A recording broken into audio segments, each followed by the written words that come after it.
I accidentally made $100,000 when I was 24 years old through real estate. Making $100,000 seems like this impossible number to get to, especially when you don't have very much in your bank account. I know that everyone wants $100,000. It seems so far away, especially when you have just a couple dollars in your bank account, and it's like, how would I ever get to that giant number? I'm telling you, it's possible, and this is how I did it.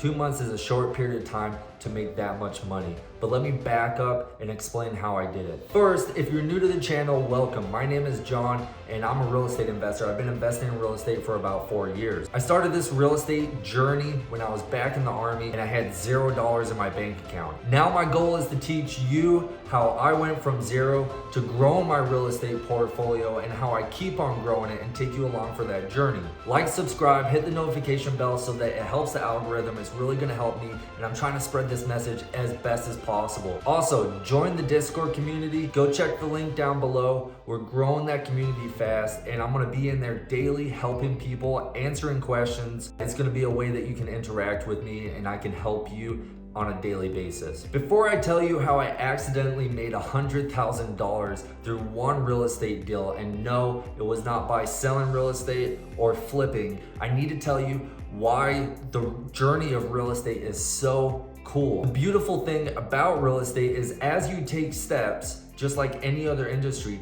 doors start to open up. You're gonna make mistakes along the way, but doors open up and opportunities come. So as you're sitting there wondering if you should take that first step and buy that first investment property, I'm gonna give you a story on why real estate is so cool and the doors that it can open for you just by taking action. So I was listening to a podcast and it was this woman talking about her experience through her real estate journey.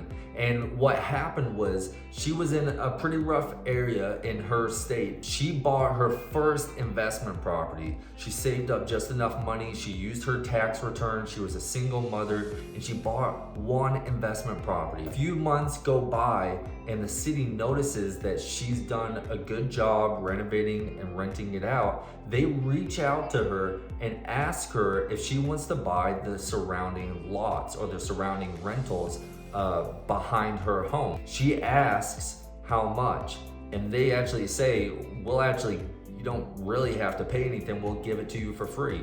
This actually continued to happen because the city liked that she was doing this and making these properties better. And so over the next few years, she gained like 12 free rentals just because she took that first step of buying her first property. She started using the income from those properties to start buying more and more rentals. Imagine if she never took that first step of buying that one property, that big risk. She never took that step. She used all the money in her bank account. Imagine if she never bought that first property.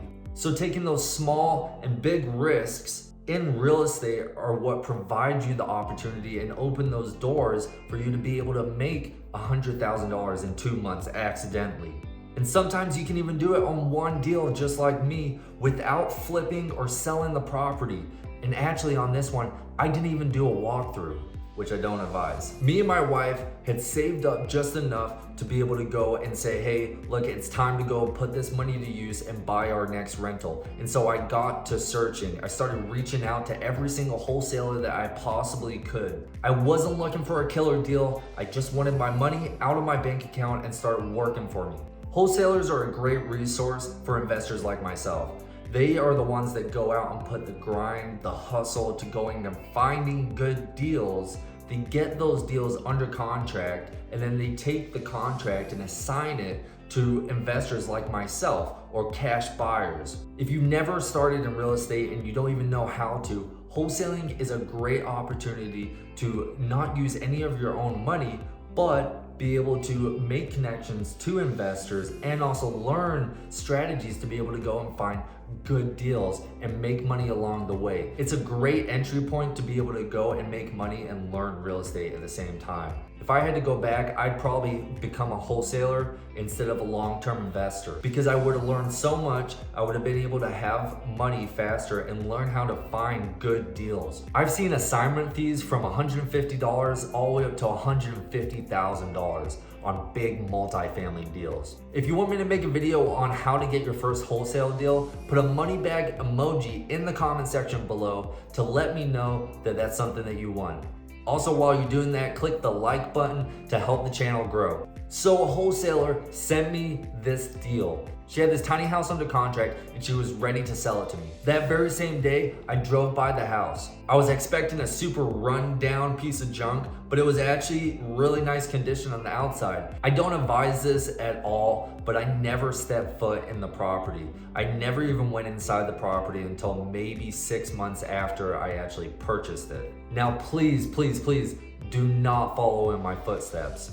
It was a rookie mistake and it could have gone really bad. I just wanted to buy my next investment property, and so I was in a little bit of a rush. And also, the wholesaler had sent me an inspection report and pictures of the inside, which typically I would not rely on, but I did that time, and so never do that. Luckily, I haven't had any issues since I bought that property, and it actually has one of my best tenants in there.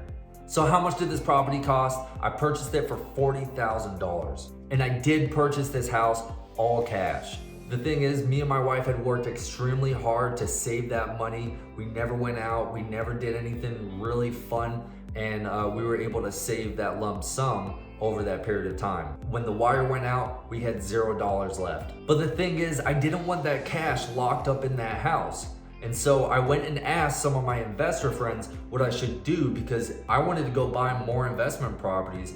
They told me to go get a line of credit on that house. This is one of the biggest reasons for you to go and network, because investor friends that have relationships can actually introduce you to good local bankers and resources, wholesalers and deals, so that you have more information and more availability and more options and more doors to enter and take those steps. So I got introduced to some bankers that I went to, I met with them, I had an investor vouch for me, and they were able to sit down and they did an appraisal on that house to see how much of a line of credit they could provide. I was expecting only like a $20,000 line of credit. The appraisal came back at $110,000. And they said they would give me a $60,000 line of credit. This was 2 months after I purchased that property. So 2 months prior, I had $40,000 cash. Yes, that's a lot of money. But in 2 months, I turned it into a $60,000 line of credit, and I owned a $110,000 property outright.